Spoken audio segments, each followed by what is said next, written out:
मूक माटी रचयिता आचार्य परमेष्टि गुरुदेव श्री विद्यासागर जी महाराज की। नमोस्तु भगवान, नमोस्तु भगवान, नमोस्तु। जिज्ञासाओं के समाधान के क्रम में आइए चलते हैं गुरुदेव की शरण सन्निधि में। हे गुरुदेव, जिज्ञासाओं के माध्यम से इस कार्यक्रम का प्रारंभ करें। प्रारंभिक जिज्ञासा कर रहे हैं परम पूज्य 108 श्री वीर सागर जी महाराज।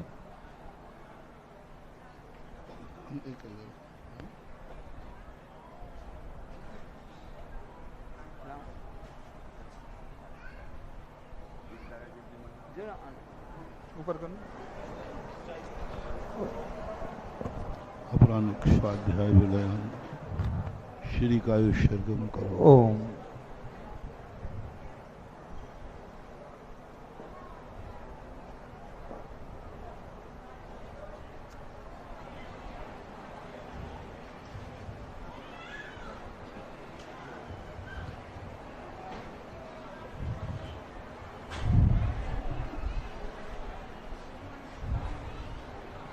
नमोस्तु महाराज श्री। जिज्ञासा समाधान के इस कार्यक्रम में बहुतों की जिज्ञासा होती है। शुरुआत हम अपनी ही जिज्ञासा से कर लेते हैं। कर्म सिद्धांत को जब हम देखते हैं तो जैसा कर्म हमने किया है उसी के अनुरूप हमें फल मिलता है। जब आज के वर्तमान के ज्योतिषों को देखते हैं, कुंडली विशेषज्ञ को देखते हैं, तो जन्म की तारीख, जन्म के समय को देख करके वो कुंडली का निर्माण कर देते हैं। ग्रहों की दशा वो बतला देते हैं, कौन से घर में कौन सा ग्रह रहेगा।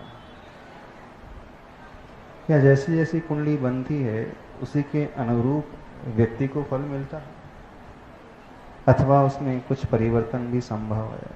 और यदि परिवर्तन संभव है तो कितना परिवर्तन वर्तमान के पुरुषार्थ से व्यक्ति कर सकता है।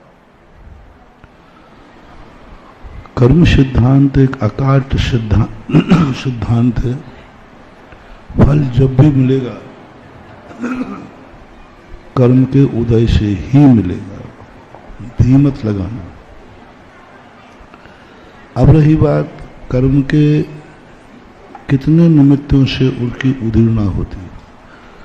कुंडली वह सत्य है जिस कुंडली में यह कर्म कितना फल देगा, इसको यदि ये प्रयास करेगा तो इस प्रकार का परिवर्तन हो सकता है। कुंडली का एक सूत्र है। एक बहुत अच्छे विद्वान हुए जैन विद्वान नेमीचंद जी आरा वाले, बहुत ज्योतिष पर उन्होंने काम किया। 35 साल में ही वो दिवगंगावत हो गए। उनके पूरे साहित्य को हमने 2 साल पढ़ा पूरा। और उस समय उनके जो सारी गणनाएं दी गई, उस ज्योतिष में और कुंडलियों में आपका ये भी लिखा है कि ये व्यक्ति पुरुषार्थ करेगा और पुरुषार्थ करने पर यह सफलता हासिल करेगा। तो कुंडली नियत नहीं होती। कुंडली एक थर्मामीटर के समान, जैसे मैंने कल कहा था, एक जांच मशीन के समान उसमें हीनाधिकता हो जाती है, उसमें परिवर्तन हो जाता है। जैसे उस कुंडली में आया कि आज तुम्हें मौन रहना है, बोलने से झगड़ा हो सकता है, कुंडली में आया। तो अब उन्होंने लिखा है झगड़ा हो सकता है यदि बोलोगे तो, और यदि मौन ले लिया है तो झगड़ा टल जाएगा। क्योंकि कुंडली सशर्त बनती है। कुंडली में वैद्य के समान होती है कि इस प्रकार की तुम पथ्य करोगे तो इस बीमारी से बच जाओगे। कुंडली कोरोना के समान होती है कि तुम दूरी बना के रखोगे तो कोरोना से बच सकते हो। कुंडली वह पुरुषार्थ है जो नियत को और वर्तमान के पुरुषार्थ को जोड़ती है, जिसमें नियत भी गर्भित है। नियत यह है लेकिन आप पुरुषार्थ करोगे तो उससे बचाया जा सकता है।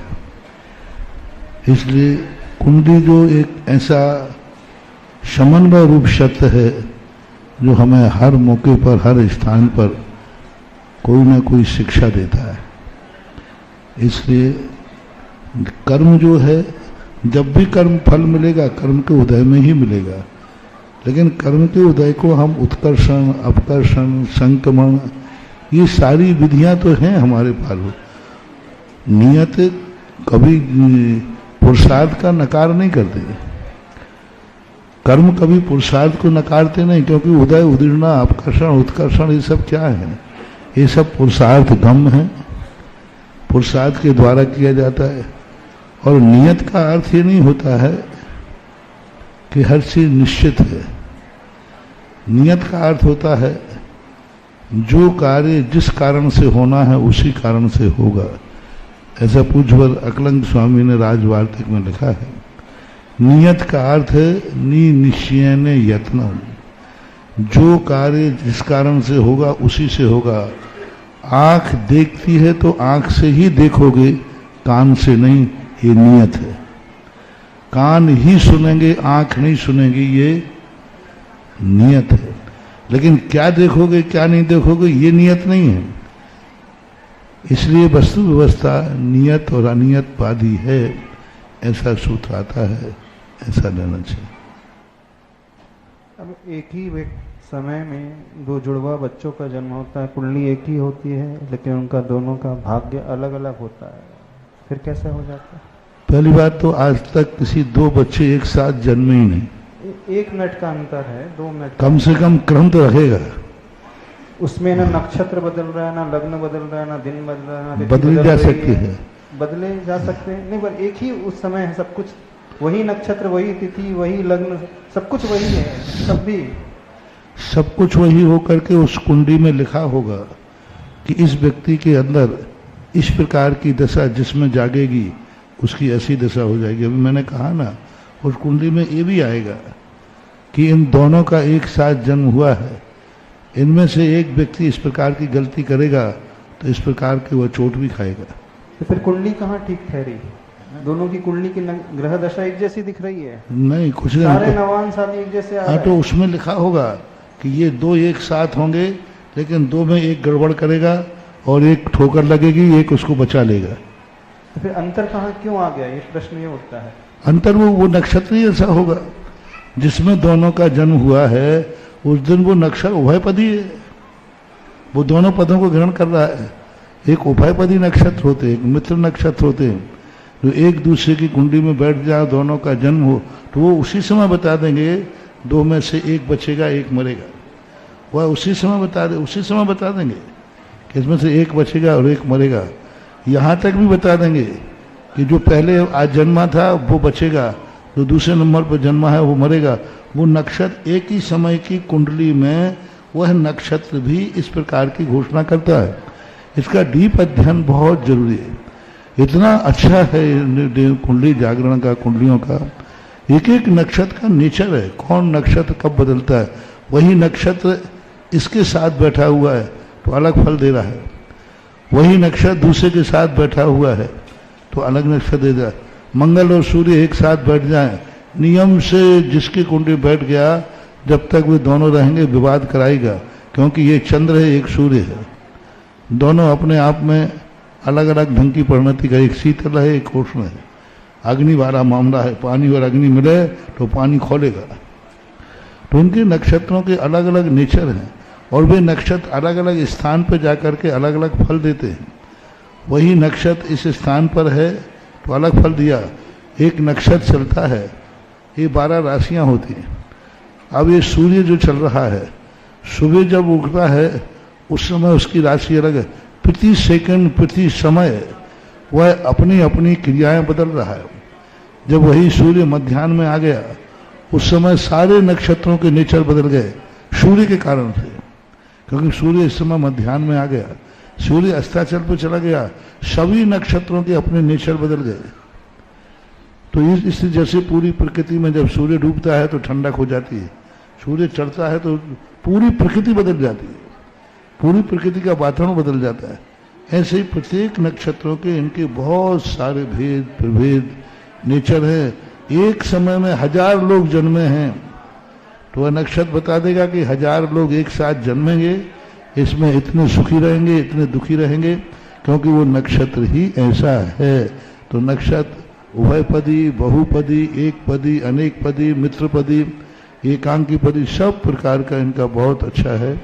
भारतीय ज्योतिष जो है और जो अपने आरा वालों का जिन्होंने कहा बहुत अच्छा किया है। तो वो जन्म नेचुरल जन्म माना जाए कि जो सीजर से जन्म होता है वो माना जाए? नेचुरल जो डिलीवरी थी वो मानी जाए कि जो ऑपरेशन से हो रही वो जन्म? किसी से भी हो, वो बाहर कब आया है, चाहे ऑपरेशन से हो, चाहे देवताओं से हो, वो जब ज्योतिष का अर्थ है कमरे में तुम हो, कमरे के बाहर कदम कब रखा, वो गर्भ से बाहर कब आया, किस प्रोसेस से आया, इसका कोई मतलब नहीं है। आया है बस उसी को जन्म माना जाता है। कोई व्यक्ति सही मुहूर्त देख करके ऑपरेशन से करा ले तो उसका भाग्य बदल जाएगा? भाग्य बदलेगा कि उसी का मुहूर्त देखा जाएगा जिसका भाग्य जैसा होगा, अन्यथा उसको अकल वो जाते जाते डॉक्टर बदल देगा। जैसे सुनो, ये भी पर आप तो प्रश्न करो, चिंता मत करो, जवाब सबके हैं। ऐसा केस भी है, ऐसा एक केस हुआ कि पूरा मुहूर्त सुधवा के वो गया, डॉक्टर ने भी कह दी कि हाँ हम इतने बजे ऑपरेशन करेंगे। जैसे ऑपरेशन थिएटर पर पहुंचा उसकी स्थिति विपरीत थी, उसी समय लाइट चली गई, लाइट बिगड़ गई, जनरेटर जो भी हो। अब वो दूसरे दिन जाकर ऑपरेशन हुआ, क्या मुहूर्त जाकर के अपने आप में बदल, मुहूर्त के अनुसार तुम करवा रहे थे, पर उसकी कुंडली ने कह दिया, किस्मत ने, हम इस मुहूर्त में जन्मेंगे ही नहीं, क्योंकि ऐसी किस्मत ही मेरी नहीं है, तो मैं क्या जन्मूं। तो ये किस्मत कर्मों का जो खेल है, वो कर्म इन नक्षत्रों के समय जन्म दिलाएगा, जैसी उसकी किस्मत लिखी हुई आएगी। तो यदि कुंडली से सब कुछ चल रहा है तो फिर पुरुषार्थ कहाँ ठहरा? पुरुषार्थ तो कुंडली, मैंने कहा कुंडली पुरुषार्थ को ही जागृत करती है। कुंडली कहती है कि यदि ये सावधान रहेगा तो ये बच सकता है। जैसे अभी उदाहरण दिया ना हमने, कोई कुंडली में आया, आज तुम्हारा ऐसा नक्षत्र है कि झगड़ा हो सकता है, लेकिन वो नक्षत्र ही कह रहा है यदि ये मौन ले लेवे तो बच सकता है। नक्षत्र है ऐसा, नक्षत्र कहता है कि यदि तुम मौन ले लोगे तो जरूर ये झगड़ा बच जाएगा, और बोलोगे तो झगड़ा हो सकता है। तो पुरुषार्थ, कुंडली से पुरुषार्थ गायब नहीं होता। कुंडली वो चीज है जो गाड़ी में बैठने वाले को सावधान करती है, ब्रेक आदि देख लो सब ठीक है कि नहीं।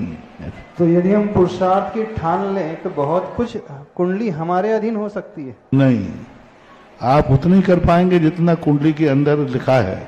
कुंडली के अनुसार ही पुरुषार्थ आप करोगे, तो उससे उल्टा पुरुषार्थ करोगे तो नहीं होने वाला, क्योंकि वो नक्षत्र यदि उस पुरुषार्थ के लायक नहीं है तो आप सिर से पहाड़ फोड़ते रहिए, सिर ही फूटने वाला है, पहाड़ को कुछ नहीं बिगड़ने वाला। तो फिर सब कुछ भाग्य प्रधान ही हो गया? नहीं, एक सीमा है पुरुषार्थ की। जैसे कोई मरने वाला आयु कर्म होता है, तो अब डॉक्टर कहे कि नहीं मैं तो बचा लेता हूं, अब वो अंत में जाकर के मरना ही है क्योंकि आयु खत्म हो गई। जब आयु खत्म हो जाती है तो फिर पुरुषार्थ क्या करेगा? तो फिर कहोगे फिर डॉक्टर की जरूरत ही क्या है? नहीं, एक सीमा तक डॉक्टर काम करता है, लेकिन एक सीमा वो भी है जहां पुरुषार्थ और डॉक्टर कोई काम नहीं करते हैं। इस सामंजस्य अनेकांतवाद है। एकांत पुरुषार्थ पर भी ध्यान मत दो, एकांत किस्मत पर भी ध्यान मत दो, एकांत कुंडली पर मत ध्यान दो।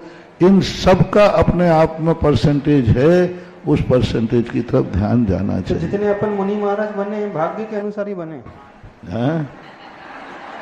कुंडली में लिखा था हमें मुनि दीक्षा, भाग्य नहीं, हमारा कर्म का योग उस कुंडली के नक्षत्र में हमें मुनि बनाया। और आज दीक्षा को देख करके आपकी पूरी कुंडली बनाई जा सकती है, आपके जीवनचर्या को देखकर कुंडली बनाई जा सकती है। आज भी आपका नेचर 24 घंटे आपका नेचर देखेगा एक ज्योतिषाचार्य, और तुरंत बता देगा आपका इस तारीख में, इतने सन में, इतने बजे समय जन्म हुआ है। कुछ नहीं, आपने कुछ नहीं बताया, मात्र वो आपको देख रहा है, आपकी चर्या देख रहा है, आपका नेचर देख रहा है, आपकी भाषा देख रहा है, आपका चेहरा देख रहा है। चेहरे को देखकर आपकी जन्म तारीख निकाल देगा ज्योतिषाचार्य, आपकी चाल को देखकर जन्म तारीख निकाल देगा, आपकी आवाज को सुनकर के तारीख निकाल देगा, आपके 24 घंटे क्या चर्या कर ली, वो कहेगा इस तारीख का जन्म वाला व्यक्ति इस तारीख में इस लग्न में इसका जन्म हुआ होगा, तभी इसका ऐसा है। तो ये है ज्योतिष की बहुत बड़ा गहन जंगल है ज्योतिष। तो इसका मतलब पूरा मानना चाहिए उसे अच्छे से, बिल्कुल पूरा मानना चाहिए। मैं तो कहता हूँ दुनिया में जो जिस प्रकार की चीजें हैं हर चीज को मानना चाहिए, नकारने का हमें क्या अधिकार है? जो दुनिया में है उसको बैठा लो, नकारो मत। दुनिया में है ज्योतिष है जो अपने द्वादशांग के अंतर्गत है, द्वादशांग के अंदर ज्योतिष है तो उसको नकारना नहीं, उसको समझना है। दुनिया में जो कुछ भी है सब चीज को स्वीकार करो और उसको समझो, उसका अध्ययन करो, उसकी साधना करो। ज्योतिष एक बहुत बड़ी साधना का चीज है। बस मैंने तो 2 साल अध्ययन किया, उसमें गड़बड़ क्या हो गया कि इतना परेशान हो गया कि कोई भी बैठे बात करे, अच्छा है उसका बस वही ज्योतिष देखूं कि किस प्रकार कर रहा है, कौन सा शब्द बोला, कौन सा, इतने विकल्प आने लगे तो मैंने उसकी पुटरिया बांध गया, हटा इसको।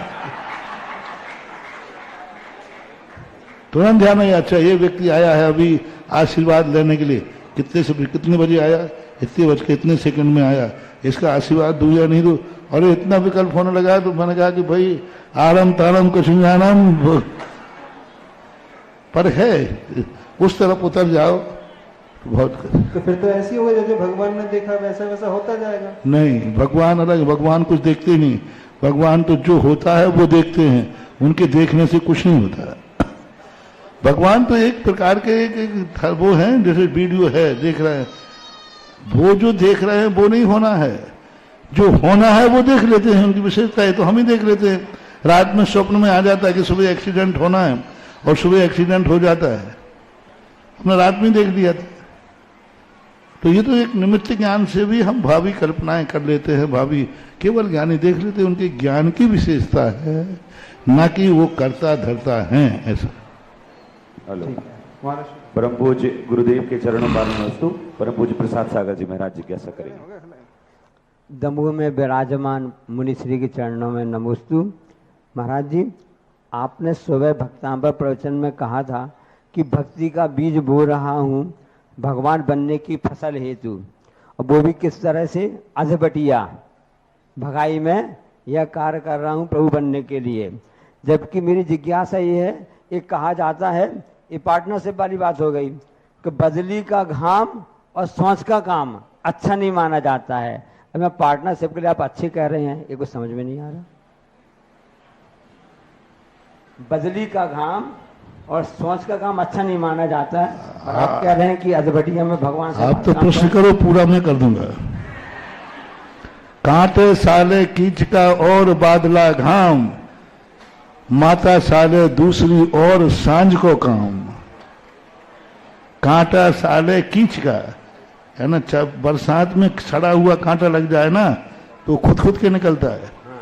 कांटा साल और बादला घाम, बादलों के बीच में निकलता है वो घाम बहुत है। माता साले दूसरी, ओरिजिनल मम्मी मर गई, वो पापा ने दूसरी शादी कर ली, तो उसकी बच्चे की क्या हालत होती है। और सांझ का काम, आप इसी एरिया के होकर के भी अधबटिया में और साझेदारी में अंतर नहीं समझ पाए। अधबटिया में और साझेदारी में अंतर है। साझेदारी में दोनों पद प्रधान होते हैं, अधबटिया में दोनों पद प्रधान नहीं होते। खेत वाला मालिक होता है और बोने वाला उसका सहयोगी नौकर होता है, दास होता है, आदि न। अधबटिया जिसके देते हैं, आप लोग शेयर करना किसान लोग, खेत जिसका है वो मालिक होता है या जो किसान अधबटिया पर लेके करता है वो मालिक होता है खेत। तो ये साझेदारी में दोनों बराबर मालिक होते हैं। मैं बहुत समझ के बोलता हूं क्योंकि मैं समझता हूं कितने प्रश्न उठ सकते हैं। साझेदारी में दोनों का बराबर हक होता है, दोनों बराबर मालिक होते हैं। लेकिन अधबटिया में खेत वाला मालिक होता है और बोने वाला दास होता है। इसी प्रकार भगवान को मैंने खेत कहा तो ये तो मालिक हैं और भक्त सेवक है, क्योंकि वो अपना बीज बो रहा है।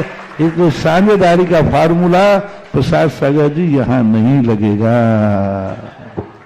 परम पूज्य गुरुदेव के चरणों में बारंबार नमोस्तु नमोस्तु नमोस्तु। गुरुदेव प्रथम जिज्ञासा कर रहे हैं अखिल भारतीय दिगंबर जैन विद्वत परिषद के उप महामंत्री सम्मानी श्री शैलेश जी बांसवाड़ा। तैयार रहेंगी श्रीमती नीलू जैन दमो। अभी अभी बहुमुखी व्यक्तित्व शिविर करके आया हूं, बहुत अंदर घर कर गया बहुमुखी व्यक्तित्व। बोलिए बहुमुखी व्यक्तित्व के धनी निर्यापक श्रवण पूज्य गुरुदेव सुधा सागर जी महाराज की समस्त मुनि राजों के चरणों में कोटिशाह नमोस्तु। शुल्लक जी को सादर इच्छामि। मैं समझता हूं कि अकलंक निकलंक की आत्मा जहां भी होगी, पूज्यवर अकलंक और निकलंक देव की आत्मा जहां भी होगी, पूज्य गुरुदेव के बहुमुखी व्यक्तित्व को देखकर, उनके बहु आयामों को देखकर सबसे ज्यादा यदि किसी की आत्मा खुश होती होगी तो इन दो लोगों की। क्योंकि निकलंक जो आज शिविरों की चर्चा चल रही है, इन शिविरों के लिए, इसी ज्ञान के लिए अकलंक की आंखों के सामने सगे भाई का खून हुआ था निकलंक का। तो ये जो ज्ञान का प्रचार चल रहा है, और बहुमुखी क्यों कहा सबको पता है। सूर्य की किरण नहीं निकलती है उसके पहले पूरे देश और दुनिया में लाखों लोग धोती दुपट्टा पहन करके मंदिर की ओर चलते हैं। ये किसकी कृपा का प्रसाद है। मंदिर में पहुंच करके छत्र की आकृतियां, लाखों आकृतियां बन जाती हैं। चमर ढूंढते हैं, लाखों चमर एक साथ ढूंढने लगते हैं। पाठशाला पढ़ रहे हैं, हजारों हजार बच्चे पाठशाला पढ़ रहे हैं। महिलाएं जो सास भी कभी से फ्री नहीं थी, एक मिनट, वो आज 12 वर्षीय कोर्स के माध्यम से ये ग्रंथों का स्वाध्याय कर रही है। हमारे सांगानेर संस्थान से सैकड़ों बच्चे, बालक बालिकाएं प्रतिदिन जैन दर्शन के गूढ़तम गूढ़ ग्रंथों का स्वाध्याय कर रहे हैं। अभी पूज्य श्री मेरी जिज्ञासा तो इससे संबंधित है, बहुमुखी व्यक्तित्व से संबंधित। अमित जी वहां पर लाडगंज में सब लोग जानते हैं बहुमुखी व्यक्तित्व शिविर लगाते हैं। और एक बात जरूर कहना मुझे इस मंच से, क्योंकि वो प्रासंगिक है अभी शिविरों से, कि एक शास्त्री विद्वान समाज में कैसे सम्मान प्राप्त कर सकता है, ये हमारे भाई अमित जी से सीखना चाहिए। और देश और दुनिया की समाजें एक युवा विद्वान को कैसे रख सकती हैं, ये देश और दुनिया की समाज को जबलपुर की समाज से सीखना चाहिए। मेरी जिज्ञासा गुरुदेव ये है कि एक और छोटी सी बात, महाराज जी आपकी वाणी हरदम सत्य होती है, जो मुंह से निकल जाए। जबलपुर के मेरे क्लास में महाराज जी एक ऐसी बच्ची ने शिविरार्थी बनी जिसके आधे पैर में प्लास्टर बना हुआ है। ये गुरुदेव की वाणी का प्रभाव है। गुरुदेव कहते हैं ना, धर्म मत छोड़ो, छोड़े से कष्ट में। तो उसको तो इतना कष्ट था, आधे पैर में प्लास्टर बना हुआ, और प्रतिदिन क्लास में आती थी सुबह शाम। ऐसे गुरुदेव को प्रणाम। जिज्ञासा ये है कि ये बहुमुखी जो व्यक्तित्व है महाराज जी, हम लोग भी अमित जी के तरह अपने शिविरों में आप बहुमुखी व्यक्तित्व से शिविर को किस प्रकार जोड़ेंगे, और हम लोगों को क्या निर्देश देंगे कि हम लोग अपने शिविरों को बहुमुखी व्यक्तित्व के रूप में ढाल सकें। पूज्य गुरुदेव। स्नातक बहुत हैं, लेकिन ये वयोवृद्ध तो नहीं है, लेकिन अनुभव वृद्ध स्नातक बोल रहा था, क्योंकि इसको अनुभव बहुत सारे, क्योंकि बहुत पुराना स्नातक होने के नाते। और सबसे बड़ी चीज है अनुभव। जो स्थितियां इन्होंने अपने जीवन में अनुभव में देखी हैं, वो स्नातकों के लिए बड़ी अनुकरणीय होती है, और बहुत अच्छा सोच इसका होता है। बहुमुखी विद्या, जैसे हमने कहा ना, बहुमुखी दुनिया में कोई चीज नहीं है। बहुमुखी पना ऐसे होता है जैसे हीरा में जौहरी, हीरा में पहलू होते नहीं हैं, लेकिन जौहरी हीरा में पहलू निकाल देता है। हम किसी भी विद्या को बहुमुखी बनाना चाहते हैं, हमारी योग्यता पर आधारित। लोगों ने एक मुखी जैन दर्शन को कर दिया था वीतराग दर्शन, एक मुखी कर दिया था परमार्थ दर्शन, और आचार्यों ने जैन दर्शन को बहुमुखी बनाया था। ऐसे एक भी आचार्य हमें देखने में नहीं आए जिन्होंने धार्मिक क्रिया से मात्र निश्रेयस सुख की चर्चा की हो। हर आचार्य ने निश्रेयस और अभ्युदय सुख की चर्चा की। पूज्यवर समंतभद्र महाराज कहाँ सम्यक दर्शन की चर्चा करते करते अंत में 4 श्लोकों में अभ्युदय सुख लिख दिया, सम्यक दर्शन का फल। सम्यक दर्शन मोक्ष मार्ग है, मोक्ष की सीढ़ी है, मोक्ष का सोपान है, मोक्ष ले जाने वाला है। लेकिन उस सम्यक दर्शन में उन्होंने 4 श्लोक अभ्युदय सुख के लिख दिए। अभ्युदय सुख की तो अब लोगों ने, स्वाध्यायशील पंडितों ने मात्र एक तरफ मोड़ दिया कि जैन दर्शन वीतरागी दर्शन है, उसे संसार से कोई लेना देना नहीं, कोई मतलब नहीं है। इसलिए लोगों ने लिख दिया कि जैन दर्शन अवसादवादी है। लोग मंदिरों में आना छोड़ दिया, बोले क्या करेंगे भगवान के पास जाकर, सब मिथ्यात्व की तरफ भागे। क्योंकि भगवान वीतरागी है, कुछ देते नहीं, भगवान से भक्ति मांग नहीं सकते, भगवान से कुछ कर नहीं सकते। जैन मंदिर में तो मोक्ष जाना हो तो मिलेगा, बाकी संसार की समस्या का कोई समाधान नहीं है। जब कुछ समयसारियों ने ये हवा फैलाई, जब ये सारी समाज में फैली, तो लोग मंदिर खाली हो गए और लोग गृहीत मिथ्या दृष्टि हो गए। वहां दौड़ने लगे जहां उनकी संसार की इच्छा पूरी होती थी, वहां दौड़ने लगे जहां उनके संकट के दूर होने लगे। जब मैंने भी इसी दर्शन को पढ़ा जो वो पढ़ रहे हैं, उसी में पढ़ा, तो दूसरी मुखी मैंने खोजी कि नहीं, जैन दर्शन एक मुखी नहीं हो सकता है। जैन दर्शन परमार्थ देने वाला ही नहीं हो सकता, जैन दर्शन संसार संभालने वाला भी है, संसार को संभालता है। मंदिर कितना भी पवित्र क्यों ना हो, यदि उनमें आने वाले रास्ते गंदे हैं तो मंदिर ज्यादा देर पवित्र नहीं रहेगा। तो ये दूसरा मुख जो मैंने देखा, दूसरा जो पहलू मैंने धर्म से खोजा, लो वही शांति धारा बहुमुखी हो गई, वही अभिषेक बहुमुखी हो गया, वही मंदिर बहुमुखी हो गए। इसी प्रकार ये शिविर, कौन कहता है कि परमार्थ के लिए तुम्हें मुनि बनाने के लिए शिविर लगवा रहा हूं? कौन कहता है कि तुम्हें आरिका बनाने के लिए शिविर लगा रहा हूं? कौन कहता है तुम्हें प्रतिमाधारी बनाने के लिए शिविर लगा रहा हूं? नहीं, मैं तो इसलिए शिविर लगा रहा हूं। लोगों ने कहा महाराज जी आप अभिषेक के पीछे क्यों पड़ते हैं? अभिषेक का अर्थ है कि भगवान जैसा बनने का भाव, कर्मों की निर्जरा धोने। मैंने कहा नहीं, ये भाव मेरा नहीं है। तो महाराज अभिषेक का तो काम परमार्थ है, मोक्ष जाना है भगवान। मैंने कहा नहीं, एक ही काम नहीं है। और जिसको मोक्ष नहीं जाना हो, कर्मों का क्षय नहीं करना हो, उसको अभिषेक क्यों करा रहे हो? बहुमुखी देखना, वही अभिषेक बहुमुखी। हाँ ठीक भाई, जब तुझे मोक्ष नहीं जाना है, कर्मों का क्षय नहीं करना है, तो फिर अभिषेक मत करो। नहीं, मैंने कि करो। बोले मारे क्यों? इसलिए कि मेरा विश्वास है कि जो सुबह से अभिषेक का लोटा उठाएगा उसके हाथ में कभी शराब की बोतल नहीं आएगी। लीजिए, अब तो मैंने परमार्थ की बात नहीं कही ना।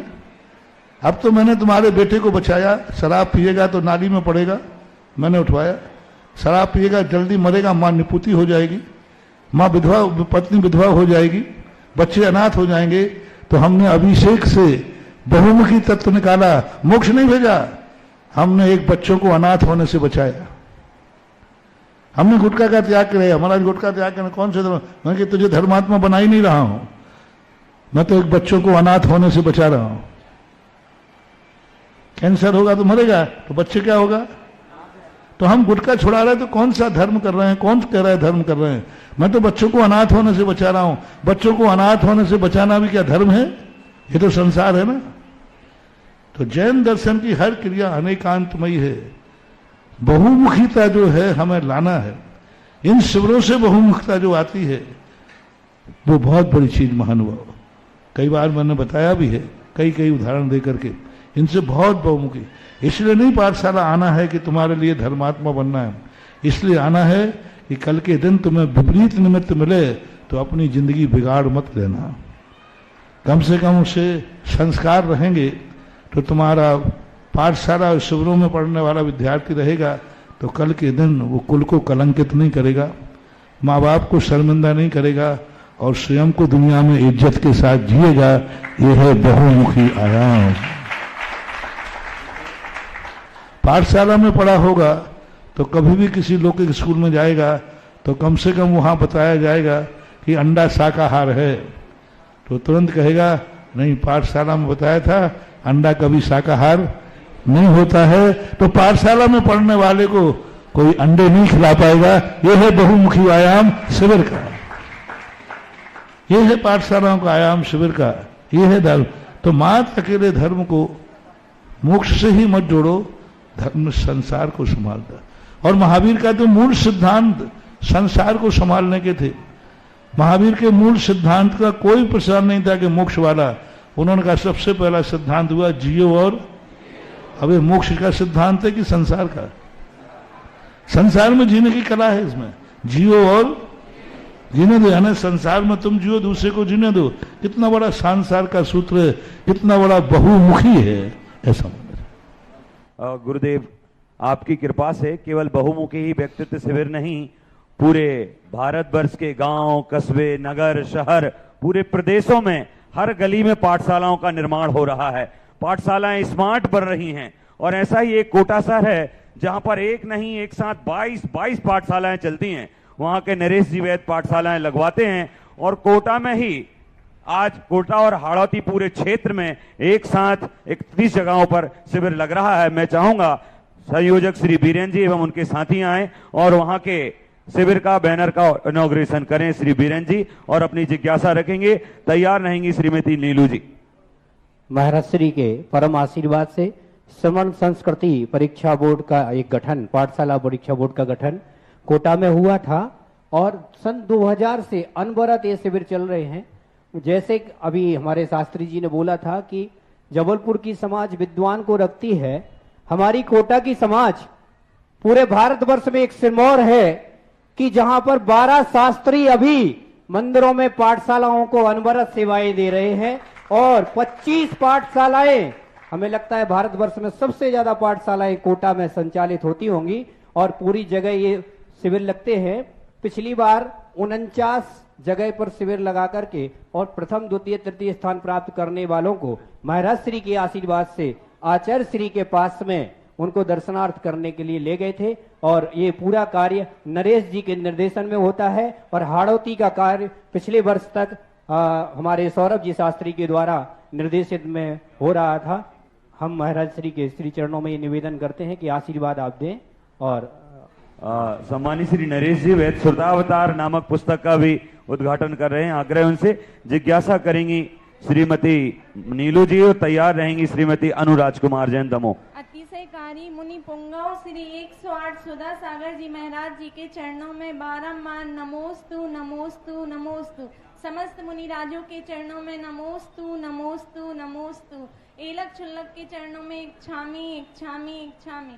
महाराज जी मेरी जिज्ञासा है कि भक्त और अपने जब दोनों एक साथ चोट पहुंचाएं तो व्यक्ति अंदर और बाहर दोनों ओर से टूट जाता है। उस समय हम ऐसा क्या संबल प्रदान करें उस व्यक्ति को कि ना वो अंदर से टूट पाए और ना ही बाहर से? कृपया मार्गदर्शन दें गुरुजी। व्यक्ति को स्वयं को ही समझना चाहिए कि वो सारी दुनिया को अपने अनुकूल क्यों चलाना चाहता है, क्यों नहीं ये प्रयास करता है कि मैं एक कदम दुनिया के साथ चलूं, सब प्रश्नों का जवाब अपने आप हो जाएगा, टूटना ही नहीं पड़ेगा। टूटता वो व्यक्ति है जो दुनिया को अपने अनुसार चलाना चाहता है। दुनिया मेरे अनुसार नाचे, दुनिया मेरे अनुसार चले, मेरे अनुसार सोचे, मेरे अनुसार खाए, मेरे अनुसार उठे बैठे। सामने वाला कि व्यक्ति मेरा साथ ही नहीं दे रहा है। लेकिन थोड़ा सा विचार बना लें कि हम दुनिया को अपने साथ चलाने की अपेक्षा 2 कदम हम दुनिया के साथ चलेंगे तो इतना वात्सल्य आएगा, इतना उमड़ेगा कि वो टूटा हुआ महसूस नहीं करेगा, बल्कि कभी टूट गया होगा तो उस पर वेल्डिंग और हो जाएगी। हर व्यक्ति यही टूट रहा है महत्वाकांक्षा में। हर व्यक्ति, बेटा टूट रहा है माँ बाप से क्योंकि माँ बाप को अपने अनुसार चलाना चाहते हैं। माँ बाप टूट रहा है बेटे से क्योंकि बेटे को अपने अनुसार चलाना चाहता है। मियाँ बीवी टूट रहे हैं एक दूसरे से क्योंकि वो एक दूसरे को अपने अनुसार चलाना चाहते हैं। थोड़ा सा दूसरे के अनुसार भी चलना सीखें तो हमारा ये टूटना बाहर का और अंदर का सब एक हो सकता है। गुरुदेव आपके आशीर्वाद से हर जगह शिविर लग रहे हैं, पर एक कमी हो रही है, वो है विद्वानों की। क्योंकि हर तरह समाज से खबरें आ रही हैं कि हमारे यहाँ अभी तक शिविर नहीं लगा, हमारे यहाँ लगाइए। कोटा में 7 जून से 15 जून तक का ये शिविर लग रहा है। इसी प्रकार 5 जून से 13 जून को शिवपुरी, अशोकनगर और गुना में शिविर लग रहा है, जिसके संयोजक श्री अनुभव जी शास्त्री कन्यादाना, प्राचार्य रवि जी शास्त्री कन्यादाना। मैं चाहूंगा कि वो आए और अपने शिविर की पत्रिका का विमोचन करें। श्री मनोज जी, श्री आकाश जी, संस्कार जी, श्री मयंक जी, अनामिका आदि समस्त विद्वतगण आए और अपनी पत्रिका का विमोचन करें। जिज्ञासा कर रही हैं अनु जी। इसके बाद तैयार रहेंगी श्री मनीषा जी, बड़ा मंदिर दमोह। सभी मुनिराजों के चरणों में कोटि कोटि नमोस्तु नमोस्तु नमोस्तु। छुल्लक जी के चरणों में इच्छामि इच्छामि इच्छामि। मुनि श्री, मेरी जिज्ञासा ये है कि संवेद शिखर से जो 20 तीर्थंकर मोक्ष गए हैं, तो जिस टोंक से जो मुनिराज भगवान मोक्ष गए हैं, क्या वही उनकी टोंक है जैसे संभवनाथ भगवान मोक्ष गए? और उनकी बहुत वो रहती आराधना, तो कैसे वहां से निश्चित हुआ ये सब? ये भगवान के केवल ज्ञान से जाना गया है। भगवान जिस टोंक से गए वह टोंक वही है, वहीं से आकाश में मोक्ष प्राप्त किया। उसके सेंटर पॉइंट को यह मान लिया गया कि भगवान यहाँ से गए थे, और ये निर्णय केवली भगवान के द्वारा ही कथित है, क्योंकि जो टोंकों के कूटों के नाम हैं ये अनादिकाल से इनके नाम हैं, किसी ने रखे नहीं। अनादिकाल से जैसे कुंतल कोटूक है, सुवर्णभद्र कूट है, धवल कूट है, ये सब हमेशा से चलते आए। उस कूट से जिनको मोक्ष हुआ वो बात।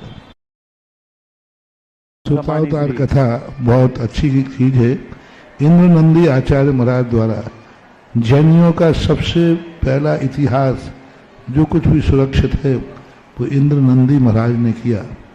यदि इंद्र नंदी सूत्रावतार कथा नहीं होती तो आज अपने पास कुछ नहीं होता। एक जो आपके सामने विमोचन हुई है इंद्र नंदी के सूत्रावतार कथा, हाँ बहुत अच्छी छोटी सी पुस्तक है, लेकिन पूरा इतिहास जैन दर्शन का है। आज विद्वान जब भी जैन दर्शन की कोई बात कहते हैं तो इंद्र नंदी सूत्रावतार कथा का ही आलम्बन लेते हैं, इसी के आधार पर बोलते हैं। श्रोतावतार पुस्तक की राशि 35 रुपए है, आप बाहर काउंटर से प्राप्त कर सकते हैं। अपनी बात रख रहे हैं स्नातक विद्वान श्री अनुभव जी। तैयार रहेंगी श्रीमती मनीषा जी, बड़ा मंदिर दमोह। पूज्य मुनि पुंगव श्री के चरणों में सादर नमोस्तु सहित समस्त मुनि वृंद के संग के श्री चरणों में नमोस्तु करता हूँ। महाराज जी, बात जब आई कि शिवपुरी, गुना, अशोकनगर क्षेत्र में शिविर लगने हैं, तो बहुत सी समाजों ने हमारा सहयोग किया और बढ़ चढ़ करके आगे आए और शिविर लगाए हैं। लेकिन महाराज जी, हम लोग बहुत सारी समाजों में शिविर लगाने में अक्षम रहे। महाराज जी, वहां से जब बात आई शिविर की, तो हम लोगों के सामने प्रश्न चिन्ह ये था कि सामूहिक समापन कहाँ हो। तो राजकुमार जी जड़ी बूटी वाली शिवपुरी ने आपके आशीर्वाद से इस बात की सहमति दी है कि शिविर के परम संरक्षक बनकर के उन्होंने हमारे शिविरों को संरक्षित किया है। महाराज जी, मेरी जिज्ञासा है कि हम इन शिविरों का बहुत अच्छे प्रकार से कैसे एक एक घर तक इन शिविरों तक पहुंचाया जाए, इन शिविरों को कैसे समाज में उत्साह बढ़ाया जाए, और हम लोग ऐसा क्या करें कि अगली बार से स्वयं हमें समाज के पास में जाना पड़ता है, फिर समाज हमारे पास में आए कि हम सांगानेर से शिविर चाहते और बहुत अच्छा शिविर चाहते। खुद ही को कर बुलंद इतना कि खुदा बंदे से पूछे कि तेरी रजा क्या है। शोरूम अच्छा बनाओ, ग्राहक को बुलाने की जरूरत नहीं पड़ेगी, और ये हो रहा है। कोई एक दो गांव को छोड़ करके कभी कभी क्या होता है, कमेटियां में अच्छी कमेटियां नहीं आती। उनके मन में अभी बताया ना कि 3 कारण होते हैं। एक तो पंथ व्यामू ही होते हैं, उनको डर लगता है कि मेरी आमनाएं खत्म नहीं हो जाए। दूसरों के मन में लगता है कि कसाय भाव होता है, और कई लोगों को ये लगता है कि कई साधु लोगों से भी कमाल समाज जुड़ी रहती हैं, तो दूसरे साधु लोग इसलिए नहीं लगाते कि संस्थान जो है वह आचार्य श्री के संग से या सुधा सागर के आशीर्वाद से है, तो वो दूसरे साधु लोग वहाँ की समाज को हतोत्साहित कर देते हैं। आपको कहीं जाने की जरूरत नहीं है। जहाँ लोग हतोत्साहित हों, तैयार ना हो, वहाँ आप दूर से जय जयनंद करिए, क्योंकि घाटा संस्थान को नहीं है, घाटा समाज को है। समाज एक दिन उनको उठाए ना देगी कि आप ऐसा, जब दूसरी जगह के समाजों का उत्साह सुनेगी तब वो अपने आप उन कमेटी वालों से कहेगी कि आप लोग क्यों नहीं लगाते हो। तो अपने आप ये होना चाहिए। तो अपना जितना पुरुषार्थ चल रहा है, जो लग रहे हैं ये इस युग में कम नहीं है, जो नहीं लग रहे हैं उनको छोड़ो, लेकिन जहां हो रहे हैं वहां देखो क्या लाभ हो रहा है। देखो यहाँ पर आपके प्रदीप, मैं समझ रहा था कि यहाँ का शिविर सबसे ज्यादा फैल जाएगा, क्योंकि हम पहली बात तो 8 दिन हो गए, 10 दिन हो गए, 15 दिन हो गए, ये हमसे तारीख मांगता है, महाराज आप तारीख बता दो कब से शुरू। मैंने कहा तू पूरी गर्मी निकल जाएगी तो मेरे मुझसे तारीख नहीं दे पाएगा, क्योंकि हम तारीख देंगे ही नहीं। तारीख तो तुम्हें निश्चित कर लो जो है, तो फिर महाराज जी आप मैं तय करूँ उसमें रहूंगा, मैंने कहा ये भी गारंटी नहीं है, ये भी गारंटी नहीं है। अब 2-3 दिन बचे, 2 दिन पहले तो घोषणा हुई थी, 2 दिन पहले 29 तारीख की घोषणा की गई। अब 2 दिन में, और ये भी मेरे पर मैंने तलवार लटका दी कि ध्यान रखना 29 तारीख तक मैं रुकूंगा, ये कोई जरूरी नहीं है। अंत में इन्होंने कहा महाराज इतना तो कह दो कि हम उद्घाटन करके जाएंगे। मात्र इतना कि महाराज आप एक दिन शुरू करा के चले जाना, बिहार करना ही है तो। इतनी रिक्स पर 2 दिन के अंदर इतना बड़ा माहौल बना दिया, इतनी बड़ी तैयारी कर ली, फिर प्रदीप स्नातक को भी वस्तुतः आज आशीर्वाद का बहुत बड़ा पात्र है। 2 दिन के अंदर उसने पूरे दमोह को, हर क्लास को हाउसफुल करा दिया। मैं तो पूछता था कि 2 दिन में तो करेगा क्या, ये तो सब ऐसे ही जाएगा, ठीक है चलने दो। लेकिन आज भारत का सर्वश्रेष्ठ शिविर की व्यवस्था के धपन में, सबके संबंध में समाज का तो साथ रहा ही है, लेकिन जो मैनेज किया है प्रदीप बाबू ने वो बहुत अच्छा किया, आशीर्वाद के पात्र। नमोस्तु गुरुदेव, ये आपके आशीर्वाद का प्रताप है गुरुदेव, आप ना होते तो ये संभव नहीं था। निश्चित रूप से हम लोग आपको तीर्थ चक्रवर्ती यूं नहीं कहते, आप हम सबके हृदय में विराज रहे हैं और हमेशा विराजे रहेंगे। और जब तक आपके चरण दमोह में रहेंगे निश्चित रूप से दमोह प्रगति करता रहेगा। और गुरुदेव जिस तरह से आपने कहा था कि यहाँ का यति विहार दमोह की संरक्षा और मुनियों के मूल गुणों के पालन में केंद्र बनेगा, और इसी कारण से चाहे वो महिला मंडल हो, चाहे विभिन्न मंदिरों के आसामी गण हो, वो यति विहार की ओर अपनी संरक्षा और राशि की घोषणा करते ही जा रहे हैं। आज महिला जैन मिलन कांच मंदिर ने भी 21,000 रुपए की राशि यति विहार के लिए समर्पित की है। साथ ही साथ सम्मानित डॉक्टर पीके जैन, डॉक्टर प्रतीक जैन परिवार ने भी 21,000 रुपए की राशि वहां परिवार के लिए समर्पित की है। और साथ ही साथ वैशाली नगर मंदिर ने भी 71,000 रुपए की राशि की घोषणा वहां के लिए की है। श्री पदमचंद जी जुझार वालों ने भी 22,000 रुपए की राशि की घोषणा, सुमत चंद जी 5,000, आनंदी लाल परिवार 11,000 रुपए की राशि की घोषणा की है। जिज्ञासा करेंगे श्री अमल चंद जी वैशाली नगर के अध्यक्ष, उसके पहले जिज्ञासा कर रही हैं श्रीमती मनीषा जी बड़ा मंदिर दमोह।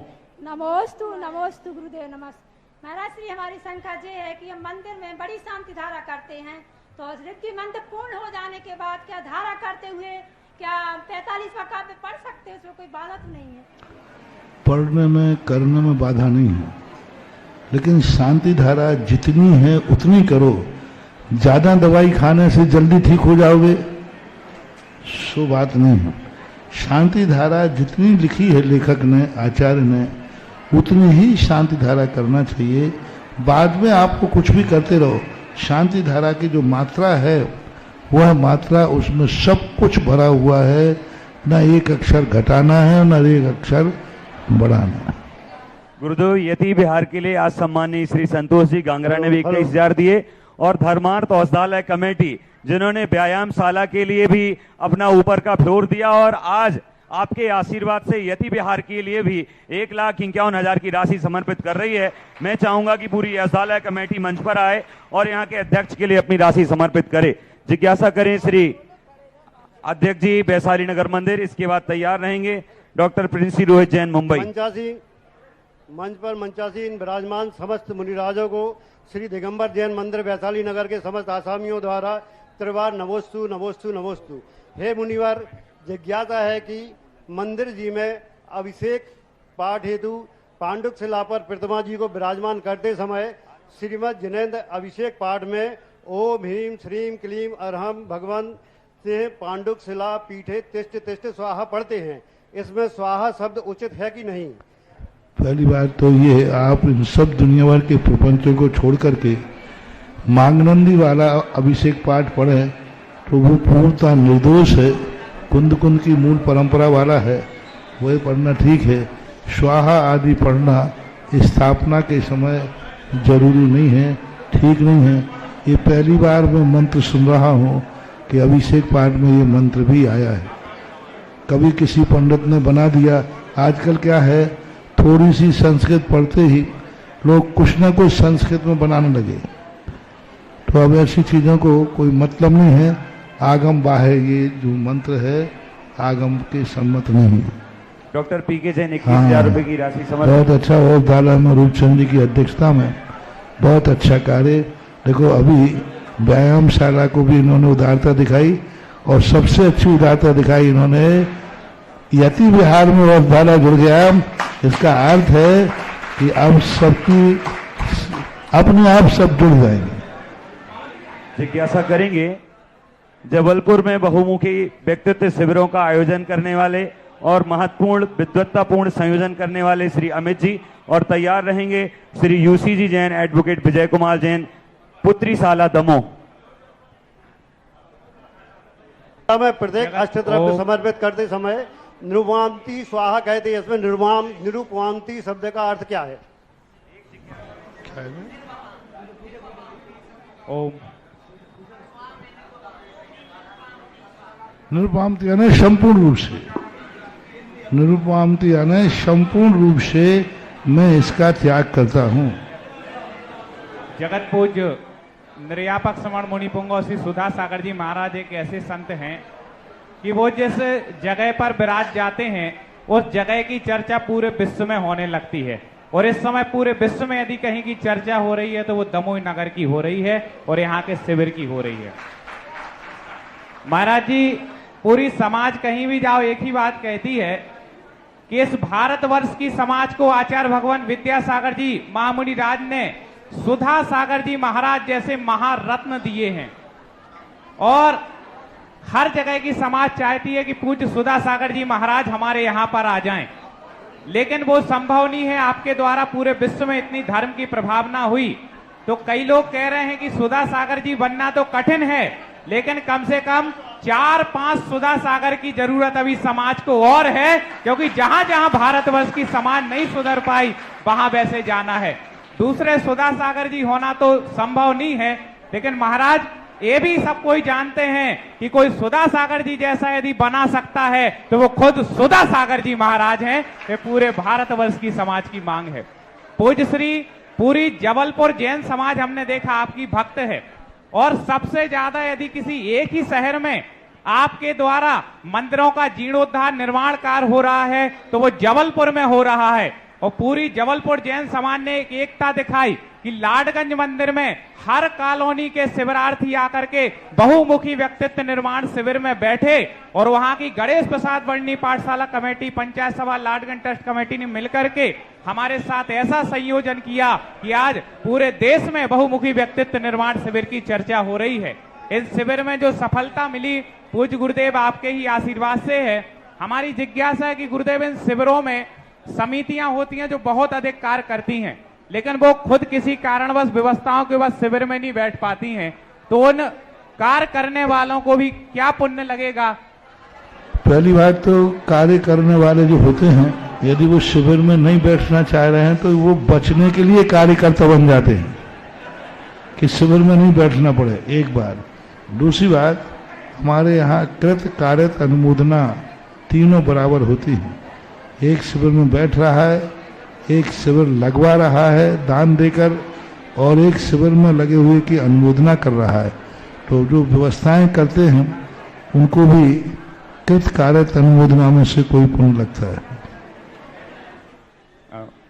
महाराज श्री, टीम वर्क से काम होता है आप हमेशा कहते हैं, और प्रदीप जी की तो भावना है कि दमोह में अभी महाराज श्री ने बताया इतना बड़ा शिविर लगा। प्रदीप भैया कह रहे थे कि हम तो चाहते हैं इस पूरे क्षेत्र में ऐसे ही बड़े बड़े शिविर लगें और दमोह की समाज और पूरा इनके समर्थन देकर के कार आगे करे, तो पूरे दमोह और आसपास के क्षेत्र में प्रदीप जी में इतनी योग्यता है कि पूरे दमोह के आसपास के क्षेत्र में बड़े बड़े शिविरों का आयोजन हो सकता है।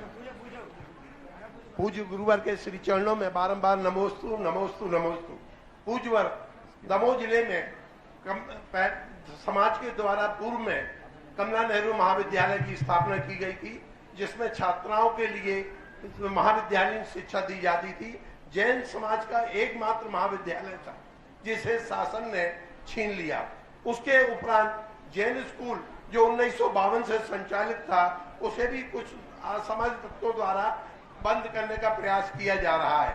इसके अतिरिक्त जैन पुत्री शाला दमोह में संचालित है, जो 1932 से चल रही है, परंतु इसमें आर्थिक संकट के कारण हम उसको जिस रूप में चलाना चाहते हैं या गुरुवर के जो भाव है उस रूप में चलाने में असमर्थ हो रहे हैं। गुरुवर ऐसा आशीर्वाद दीजिए कि हम उसको कल भी कहा था, परसों भी कहा था, माल देख करके ग्राहक आता है और ग्राहक आता है तो दुकान में वृद्धि होती है। नेहरू विद्यालय सरकार ने नहीं छीना, हमारी कमी के कारण छीना गया, हमारी जागरूकता के अभाव कारण छीना गया। हम जागरूक नहीं रह पाए। पुत्री शाला हमारी जिस अवस्थाओं में चल रही है, इस अवस्था में चलाने के लिए आज के युग में ऐसी दशा में पुत्री शाला है कि एक जैन बच्ची भी उसमें नहीं है। जैन बच्चियों के लिए चलाने के लिए थे, तो हमें इसके लिए अलग से कोई मैदान लेकर के, आज बच्चे लोग, तुम्हारे बच्चे लोग ही बाप के मकान में नहीं रहते, पुराने मकान को छोड़कर कॉलोनियों में भाग रहे हैं क्योंकि उनको पसंद ही नहीं आता। तो आज के युग के अनुसार हमें आधुनिकता में ढालना पड़ेगा, और यदि आधुनिकता में हम ढालेंगे तो उसके लिए हमें पूरी समाज की मीटिंग करना पड़ेगी, हमें पूरे अधिकार बांटना पड़ेंगे। उसी अधिकार को बांटने के लिए दमोह का सबसे बड़ा दुर्भाग्य है कि यहाँ सब लोग अपने अपने बाड़े, अपनी अपनी चौपड़, अपनी अपने आसामी बन करके गणेता सांप बन के बैठे हैं, और सब लोगों ने कब्जा कर रखा है। नन्हे मंदिर के इतने आसामी, बड़े मंदिर के इतने आसामी, और जिन मंदिरों में आसामी नहीं है उन पे आसामी बनने की चेष्टा कर रहे हैं। मैं कहता हूँ, और सब संस्थाएं बंधी हुई हैं, 10-10, 20-20 परिवार के लोग उनको कब्जे में लिए हुए हैं। मेरा तो भाव है कि पूरे सब मंदिर ये दिगंबर जैन पंचायत के अंतर्गत आ जाए और बड़ा बृहद चुनाव हो, और सबके चुनाव में पुत्री शाला सब प्रतिष्ठान पंचायत के अंतर्गत आ जाए। मंदिरों में 4 लोग संभालने वाले, आसामी लोग संभालते हैं, वो 4 लोगों में बन जाता है। वो अपने बाप मरता बेटे को छोड़ जाता है, बेटा मरता पोते को छोड़ जाता है। सार्वजनिक संपत्ति कहाँ रही है? सार्वजनिक संपत्ति वो कहलाती है जिसमें पूरी समाज का अधिकार, एक अधिकार होता है। यहाँ की हर संस्था, शायद कितनी भी संस्थाओं, सब कहीं ना कहीं से सीमित हैं। पूरे दमोह की एक भी संस्था नहीं है, पूरे दमोह की, कि दमोह का हर व्यक्ति ये कह सके ये संस्था का मैं भी अधिकारी हूं, मैं भी वोटर हूं, मैं भी ट्रस्टी हूं, ऐसा नहीं है। वही प्रयास बनाने के लिए मैंने कुछ दिन पहले कहा था, पंचायत को मात्र मंदिरों तक सीमित मत रखो, इस पंचायत को भी पूरे दमोह नगर के नागरिकों के द्वारा पंचायत बनाई जाए, और उसके अंदर आप समर्पित कीजिए। बड़ी समाज आएगी, बड़ा सोच आएगा।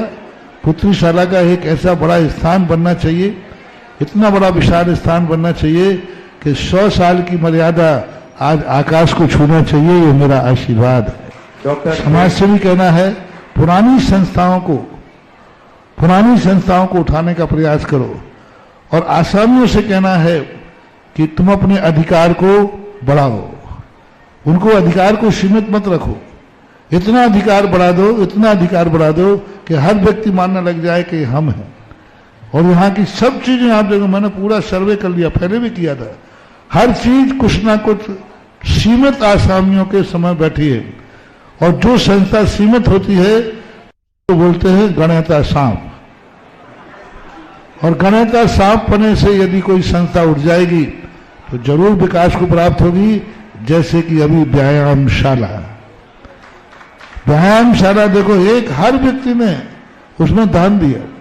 हर व्यक्ति में देख रहा था कि कोई, मैं सोच रहा था कि औषधालय वाले ही दान देंगे क्योंकि औषधालय की बिल्डिंग है, ये देगा नहीं। थोड़ा सा जब आया तो पूरे दमोह के व्यक्तियों ने ट्रस्टी बने। अभी थोड़ी सी जो ऐती बिहार की पंचायत की सवाल आई, देखो सारी संस्थाएं खुले मन से दान दे रही, क्योंकि पंचायत पूरे दमोह की है। अच्छा, ऐसा दान यदि हम किसी मंदिर को मानते तो कहते महाराज अपन वहां आसामी नहीं है। तो थोड़ा सा अधिकार वितरित करोगे तो कर्तव्य भी वितरित होंगे। अधिकार हम मुट्ठी में बांधे और सहयोग सबसे चाहें तो मिलना कठिन होता है। ये मेरा व्यक्तिगत सोच है। जिज्ञासा करेंगे श्री डॉक्टर पेशी जी रोहित मुंबई, तैयार रहेंगे श्री गुड्डा जी गटेरा। गुरुदेव के चरणों में बारंबार नमोस्तु नमोस्तु नमोस्तु। महाराज जी, धर्म के क्षेत्र में जितना पुरुषार्थ होना चाहिए उतना तो हो नहीं पा रहा है। सफर बहुत लंबा है और मेरी जिज्ञासा यह है कि हम भगवान का नाम लेकर, सिर्फ भगवान का नाम लेते लेते कितना अपना जब सफर बहुत लंबा होता है तो रात्रि में विश्राम करने वाली लालटेन भी साथ में रख लेना चाहिए। रात्रि विश्राम का तंबू भी साथ में रख लेना चाहिए और रास्ते में जहां पड़ाव डालना पड़े वहीं रात्रि बितान करने की व्यवस्था करना चाहिए। और यही व्यवस्था हमारे आचार्यों ने की है, जिसे आप गृहस्थों के लिए षड आवश्यक कहेंगे। ये षड आवश्यक आपको लंबे सफर में बीच में पड़ाव डालने वालों के लिए किए गए। जो डायरेक्ट मोक्ष जाते हैं उनके लिए षड आवश्यक नहीं है। ये षड आवश्यक उन्हीं के हैं जिनकी गति धीमी है, रास्ता लंबा है और रास्ते में रात होना निश्चित है। तो वो रात्रि को कैसे निकालना, ये गृहस्थों के षड आवश्यक रूप इसी के लिए बताएगा। श्री गुड्डा जी तैयार रहेंगे श्री संदीप जी मोदी, व्यायामशाला में बहुत बड़ी राशि समर्पित करने वाले। पूज्य गुरुदेव के चरणों में कोटि कोटि नमन। मंच पर विराजमान सभी गुरुओं को कोटि कोटि नमन। गुरुदेव, इलेक्ट्रिक मीडिया मैंने देखा कि गूगल से अगर प्रश्न किया जाए तो 35 से 40 सेकंड में उत्तर देता है, लेकिन इस पूरे ब्रह्मांड में गुरुदेव एक आप ऐसे हैं कि 4 से 5 सेकंड में उत्तर प्रारंभ हो जाता है। ऐसी जिज्ञासा है मेरी कि ऐसे कैसे संभव हो पाता है गुरुदेव? अब तुम्हें आम से मतलब है कि गुठली से? तुम्हारा समाधान हो रहा है। अब मुझे करंट कहाँ से आ रहा है, कहाँ से मेरी इनकम हो रही है, सारी चीजें बताई नहीं जाती। ये मोनोपोली है। अंतिम जिज्ञासा श्री संदीप जी मोदी और तैयार रहेंगे श्री सुनील जी वेजिटेरियन, अपनी बात रखेंगे।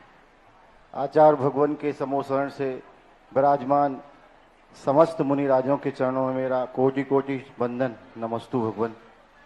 भगवान, हम अपनी रोज पूजा करते हैं, इसको सिद्ध कैसे करें और ये पूजा हमें कैसे मोक्ष मार्ग की ओर ले जाएगी, इसका हमें भगवान रास्ता बताएं। नमोस्तु भगवान। पूजा में जो कुछ हम पढ़ते हैं उस समय तद्रूप होने का प्रयास करें। जैसे आपने पढ़ा है कि क्षुधा रोग विनाशनाय नैवेद्यम निरुपम ते स्वाहा, तो हम कुछ घंटों के लिए क्षुधा को जीतने का प्रयास करें। हम महीने में एक बार उपवास करने का प्रयास करें।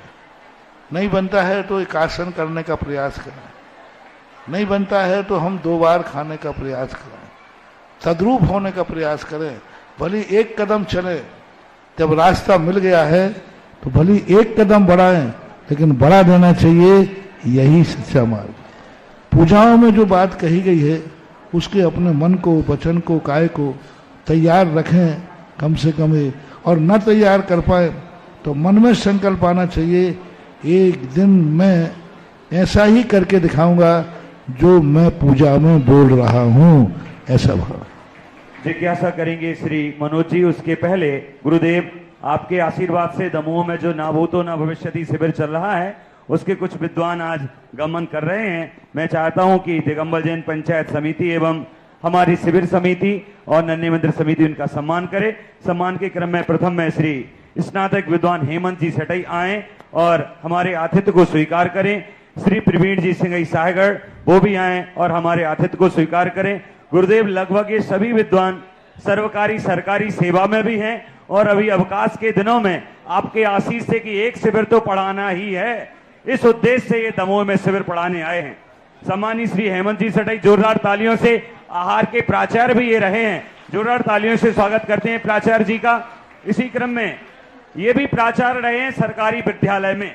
सम्मानित श्री प्रवीण जी सायगढ़, कम उम्र में ही सरकार ने इन्हें प्राचार्य बनाया। जोरदार तालियों से स्वागत करते हैं श्री प्रवीण जी सायगढ़ का। हेमंत जी का सम्मान हो रहा है, तालियां बजाते रहिए मित्रों। ये मेरे सब साथी हैं और एक साथ मित्र हैं और प्राचार्य बनकर सुशोभित हुए हैं। निश्चित रूप से दमोह के लिए सौभाग्य मिला है। प्रवीण जी सायगढ़ भी आए और हमारे आतिथ्य को स्वीकार करें। इसी क्रम में समय सार की 200 गाथाएं एक साथ में याद करने वाले श्री अनुज जी भी आए और सम्मान प्राप्त करें। श्री बिसांक जी सोजना वो भी आए, स्नातक विद्वान। और इसी क्रम में सम्मानित श्री सौरभ जी मेनबार वो भी आए और सम्मान प्राप्त करें। जोरदार तालियों से इनका हम अभिवादन करते हैं। और इसी क्रम में जिज्ञासा के क्रम में सम्मानित श्री मनीष जी मनोज जी चौधरी वो भी आए और अपनी जिज्ञासा करें। श्री मनोज जी चौधरी। ओम। परम पूज्य गुरुदेव के चरणों में कोटशा नमोस्तु। मंचासीन सभी महामुनिराजों के चरणों में बारंबार नमोस्तु। महाराज जी, मेरी जिज्ञासा है, आपके श्री सानिध्य में खनिया धाना में एक बहुत ही विशाल मंदिर जी का शिलान्यास हुआ था और पूरी समाज की भावना है कि यह मंदिर का कार्य शीघ्र अति शीघ्र संपन्न हो और आपके श्री सानिध्य में वहां पर पंच कल्याण हों। लेकिन कुछ महानुभाव अपेक्षित सहयोग नहीं करते हैं और विरोध भी करते हैं और हमारे बिना भी कोई काम नहीं करना चाहते हैं। कहते हैं कि तुम्हें साथ में रहना पड़ेगा। तो ऐसी स्थिति में महाराज जी हम क्या करें कि वो सभी लोग मिलकर। बहुत अच्छा। मैं तो जिस कार्य में विरोध हो रहा हो तो वहाँ जरूर मेरा आशीर्वाद बोलना, क्योंकि सफलता जरूर मिलेगी। इसलिए विरोध से मत डरो, कार्य करते जाओ। और समाज की तो आदत है कि उसके बिना काम भी नहीं करेंगे और काम करेगा तो गालियां भी देंगे। ये समाज का नेचर है, चलता है। ऐसे ही करते करते तुमने जिंदगी निकाल दी और ऐसे ही करते करते मंदिर बना लिया। ऐसे ही करते करते कलशारोहण भी हो जाएगा। दमोह का एक ऐसा व्यक्तित्व जिसने निश्चित रूप से दमोह को एक करके कुंडलपुर महामहोत्सव एवं कुंडलपुर मंदिर के निर्माण में सर्वमहती भूमिका निभाई। आहार शाला समिति उनका सम्मान करना चाहती है। श्री वेजिटेरियन जी आए और आगे की प्रक्रिया। गुरुदेव, आप तो पारस हैं और जो भी आपके संपर्क में आता है वह भी सोना हो जाता है। दमोह नगर को कोई नहीं जानता था, लेकिन जब से आपका पदार्पण हुआ है दमोह आज पूरे देश में नंबर 1 पर आ गया है। और 2 घटनाएं ऐसी हुई हैं अभी। आज गुजरात में श्वेतांबर साध्वियों को बेल्ट से पीटा गया, वहां की सरकार ने बहुत सक्रिय से कार्रवाई की। और उत्तराखंड में वहां पर 2 मुनियों के साथ विसंवाद किया गया, लेकिन उत्तराखंड सरकार ने बहुत शीघ्रता से कार्य करके उनको दंडित करने का प्रयास किया है। गुरुदेव, आज समझ में आया कि आपने दमोह नगर में व्यायामशाला क्यों खुलवाई। उसका औचित्य आज समझ में आ रहा है, क्योंकि हमारे धर्म को, समाज को अगर संरक्षित करना है, सुरक्षा प्रदान करना है, तो प्रत्येक शहर में एक व्यायामशाला दमोह जैन समाज की होना अनिवार्य हो गया है। बहुत से लोगों को अब आपने यहां पर आहारशाला की भी हमारी तारीफ की है और आहारशाला भी पूरे देश में नंबर 1 पर दमोह की आहारशाला आ गई है। आपकी तारीफ करने से हमारी आहारशाला ने आज एक ऐसे व्यक्ति को सम्मानित करने का हम लोग ने बीड़ा उठाया है, जिन्होंने पूरा जीवन धर्म और समाज के लिए और धर्म की प्रभावना के लिए समर्पित किया है। उन्हें हम आज श्रावक श्रोमणी ये पुरस्कार देकर के सम्मानित करना चाह रहे हैं। वो चूंकि सुबह कुंडलपुर गए थे, पूरा जीवन जिन्होंने अपना कुंडलपुर के लिए समर्पित किया, ऐसे महान व्यक्तित्व समाज रत्न श्रीमंत सेठ संतोष सिंह जी, आचार्य श्री विद्यासागर जी महाराज द्वारा उपाधि प्राप्त श्रीमंत सेठ संतोष सिंह जी, उन्हें कृपया यहां तक ले आए। और जैन पंचायत के अध्यक्ष और नन्हे मंदिर कमेटी के अध्यक्ष नवीन निराला जी खड़े हो जाएं, उनको लेकर के आए। एक ऐसा व्यक्ति जो सरल मना, धर्मात्मा, दानदाता, गुरु भक्त, सामाजिक सरोकारकर्ता, कुशल मार्गदर्शक, सबके हृदय को जीतने वाला। आप 3 दशकों से कुंडलपुर के देवता पूज्य श्री बड़े बाबा और उनके परम आराधक महासमाधि धारक आचार्य श्री 108 विद्यासागर जी सत्संग के आज्ञा अनुपालक श्रावक के रूप में अनन्य सेवा की है, जिनके आशीर्वाद और अनुकंपा से कुंडलपुर तीर्थ क्षेत्र की काया पलट कराने में आपकी महती भूमिका रही है। साथ ही दिगंबर जैन पंचायत दमोह के मार्गदर्शन में आचार्य विद्यासागर त्यागी वृत्ति भोजनशाला समिति द्वारा संचालित आचार्य विद्यासागर व्रती आहारशाला के प्रमुख परम शिरोमणि संरक्षक बनने का आपको सौभाग्य प्राप्त हुआ है। समिति आपको वर्ष 2024 का प्रथम श्रावक शिरोमणि पुरस्कार प्रदान कर गौरवान्वित है। समिति आपके पुण्य की अनुमोदना करती है। अध्यक्ष सुधीर सिंह दिगंबर जैन पंचायत, अध्यक्ष रूपचंद जैन आचार्य विद्यासागर वृत्ति आहारशाला, महामंत्री महेश बड़गोल आचार्य विद्यासागर वृत्ति महाशाला। लीजिए ये सम्मान पत्र समर्पित करें। हाँ, जिज्ञासा कर रही हैं महिला जैन मिलन कांच मंदिर और 21,000 रुपए की राशि भी इन्होंने यति बिहार के लिए समर्पित की है। नगद लाई हैं, तालियों से अनुमोदन और जिज्ञासा करें श्रीमती कांच मंदिर से। पूज्य गुरुदेव के चरणों में नमोस्तु नमोस्तु नमोस्तु। गुरुदेव 24 तीर्थंकरों पर सिद्धांत है, लेकिन कभी कभी अलग अलग जगह का चमत्कार सुनकर हमारा सिद्धांत भटक जाता है, ऐसा क्यों होता है? पहली बात तो संतोष बाबू को जो आज तुम सम्मान कर रहे हो, वस्तुतः इस सम्मान के पात्र इसलिए है कि आज जो इन्होंने कुंडलपुर के लिए जितनी बात जितना समर्पण होके पंचकर्म का कार्य कराया और इनके अपने आप में बहुत वही सबसे बड़ा योगदान है। मेरा तो भाव था कि आज कुंडलपुर का धीमा काम हुआ है, उसका कारण है संतोष का वहाँ अभाव। हमारी भावना थी कि संतोष एक बार और संभाल लेते तो कार्यकार को मंदिर का बहुत बड़ा कार्य है और बहुत अच्छा आप लोगों ने सम्मान किया। तीर्थंकरों की महिमा सुनकर के जो मन भटकता है वो भटकना नहीं चाहिए, क्योंकि जो यहाँ है वो दुनिया में कहीं नहीं है और जो यहाँ नहीं है वो भी दुनिया में कहीं नहीं है। इस सूत्र को याद रखना चाहिए। जिज्ञासा करो। जिज्ञासा गुरुदेव सम्मानित श्री संतोष जी भी अपनी जिज्ञासा रखना चाहते हैं। मैं चाहूंगा कि वो अपनी जिज्ञासा रखें। एक ऐसा व्यक्तित्व जिसने दमोह को संवारा और कुंडलपुर गुरुदेव, हमारी भावना है कि हर वर्ष आपके मंगल सानिध्य में ही हम ये पुरस्कार वितरित करते रहें। आपका आशीर्वाद हम सबको मिलता रहेगा। हे गुरुदेव नमोस्तु नमोस्तु नमोस्तु। हे गुरुदेव, अभी समय से करके जो आगे चढ़ाई जाते हैं उसमें कोड़ा कोड़ी मुनियों के मोक्ष की उल्लेख मिलता है, तो क्या मतलब समय शिखर से जो महामुनि राज सब मोक्ष गए हैं तो क्या निश्चित ही मोक्ष गए हैं या मतलब 2-3 भाव के बाद में मतलब मोक्ष जाने की व्यवस्था रहती थी? नहीं, हिसाब से मोक्ष जाने जितने जिस टोंक से मोक्ष गए हैं उससे भी कई अनंत और गए, लेकिन ये ऋषभ देव से लेकर महावीर स्वामी के काल में एक कोड़ा कोड़ी सागर वर्ष की संख्या है। एक कोड़ा कोड़ी सागर वर्ष में इतने मुनि उस टोंक से मोक्ष गए। वो ज्यादा नहीं है, बहुत कम है। एक एक टोंक से लाखों वर्षों के बाद मोक्ष गए, लेकिन वो संसार में नहीं है, वो सभी मोक्ष जा चुके हैं। के बाद में 2-3 भाव के बाद में मोक्ष की प्राप्ति होती है, तो क्या वहाँ समय शिखर में जो भी मुनिराज वहाँ गए हैं वो मोक्ष निश्चित मोक्ष को गए? यदि वो मोक्ष जिनके नाम आए हैं, इतने कोड़ा कोड़ी इतने करोड़ स्टोंक से गए, उतने मोक्ष गए हैं। लेकिन जो मुनिराज समय शिखर जाएंगे वो मोक्ष ही जाएंगे, ऐसा नियम नहीं है। समय शिखर में पंचम काल में भी लोग आगे लेखना लिए, चौथे काल में भी समय शिखर से बहुत सारे मोक्ष सर्वार सिद्धि गए हैं, लेकिन जितने करोड़ वहाँ लिखे हैं वो तो मोक्ष गए हैं, लेकिन उतने ही समय शिखर में मरण को प्राप्त हुए हैं, ऐसा नहीं।